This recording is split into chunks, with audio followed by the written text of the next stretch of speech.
അഞ്ചുതെങ്ങ് കോട്ട.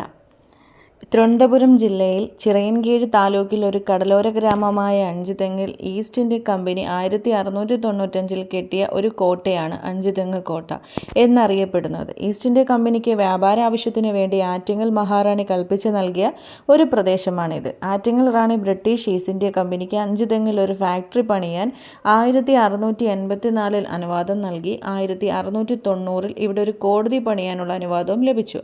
കോട്ട പണിതത് 1695 ചതുരാകൃതിയിലാണ് അഞ്ചുതെങ്ങ് കോട്ടയുടെ നിർമ്മാണം.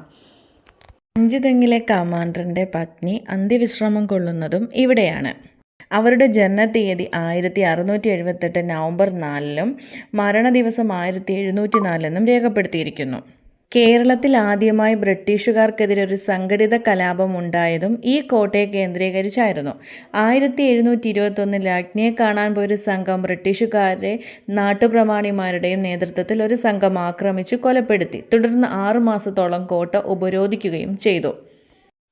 തലശ്ശേരിയിൽ നിന്നും കൂടുതൽ സേന എത്തിയാണ് കലാപം അടിച്ചമർത്തിയത്. വേലുത്തമ്പിയുടെ കാലത്ത് ബ്രിട്ടീഷുകാർക്കെതിരെ നടന്ന കലാപത്തിലും കലാപകാരികൾ ഈ കോട്ട ഉപരോധിച്ചിരുന്നു.